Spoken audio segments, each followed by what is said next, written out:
Personal story segment tonight, brand new Fox News poll just out, dealing with President-elect Donald Trump. Question number one, opinion of Donald Trump. 47% favorable, 51% unfavorable. Trump's cabinet selections, 44% approve, 46% disapprove. Do you believe Trump will repeal Obamacare? 68% say yes. Deport illegal aliens. 39% believe that. Build a border wall, just 34% believe the wall's going up. 34% defeat ISIS.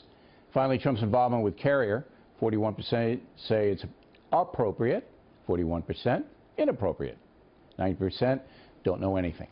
Joining us now from Austin, Texas, Karl Rove. So what's the headline of the poll to you, Mr. Rove?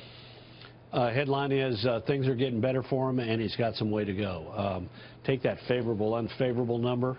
It is today 47 favorable, 51 unfavorable. The election, basically 5 weeks ago, 38-60. So he's up 9 on the favorable side, down 9 on the unfavorable side. That's good movement in 6 weeks, but he's still got some way to go. His approval rating in December is 47. For President Obama in December of 2008, it was 68. For President Bush in 2000, remember, a slightly contentious election, his was 60. So he's got some room to go. Okay, now, who can he persuade?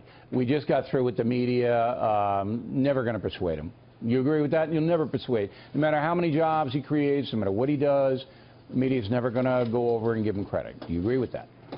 I largely agree with that. Okay. I think local press will give him a fair shot when he goes out around the country. But yeah, no. All right, so national press, no matter what he does, it's bad, and he's a communist or a fascist or whatever they want him to be that day. So he's got to persuade people, non-ideological, again, far left, never going to persuade him, in the middle, who don't particularly like him, that he's competent. Now, I believe his favorability went up after the Carrier thing. I think the Carrier was a PR coup for him. Well, there was some evidence that it was going up even before Carrier. There were some polls in late November and early December before Carrier that showed it moving up. But if your point is that he needs to demonstrate that he's getting things done, you're right. Yes. If there was a subhead to this poll, if there was a subhead to it, it would be Zelina Zito was right. You may remember her. She was the writer for the Pittsburgh Gazette, now writes for the Washington Examiner, who during the campaign said Trump voters take him seriously but not literally, and the press takes him literally but not seriously. By that she meant Trump voters believed in him, but they didn't necessarily think that he was going to, when he said build a wall, they didn't necessarily think that that was going to happen. I think he's going to build a wall, though. You know, that's an interesting point. Yeah, but let me finish. When he said, I'm going to deport all the bad guys, they said that's a tough task to do. But what they did feel was that at the end of the day, he would be serious about doing better on securing the border. Same with ISIS. As you saw in the poll, the percentage of the people who think that he's going to defeat ISIS are significantly less than the percentage who voted for him.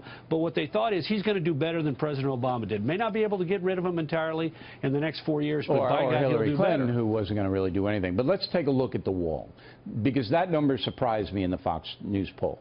He's been adamant on his thank you tour that the wall is going to go up. He has to build a wall. He has to, because there's no way to get around it. Now, is he going to build the wall from Brownsville to San Diego? No. But he's going to put up that's the point. A fairly significant barrier. Yeah, sure he is. And that's going to be... not going to build... Go ahead. Yeah, but he's not going to build a wall on the 1,264-mile border of Texas and Mexico that's a river. He'll build it along a couple of 100 miles there, but not 1,200 miles. But that's the point, is people didn't expect him to. They expected him to be tough on the border.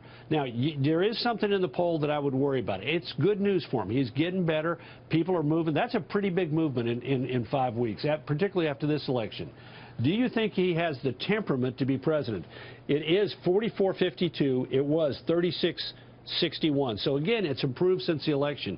But you got to be careful about that Twitter. Think about this. Is his use of Twitter appropriate? 27% say yes. 63% say no. Remember, he's got a 47% approval rating, so he's got nearly 1 out of every 2 people who think well of him saying, nah, knock that out. Is it are his Twitter feeds, are his Twitters knee-jerk or thought out? 69% say they're knee-jerk reactions. Only 19% say they're well thought out. According to Fox News poll, don't like him using Twitter. But he himself sees the Twitter, as a way around the media that hates him. So Yeah, and look, is there any solution to that problem? Yeah, I think there is. That is, use the Twitter feed like he did between October 22nd and Election Day, where they sort of took control of it away from him and made him talk to somebody about what it is that he wanted to tweet. It is a great way for him to communicate. He's done well during the announcement of some of his cabinet choices and so forth by using Twitter. Let him keep doing it, but be very careful about what you say and make certain he comes across as thoughtful and presidential, not simply a knee-jerk reaction, punching down. So he is president now. I don't let anybody tell him what to do.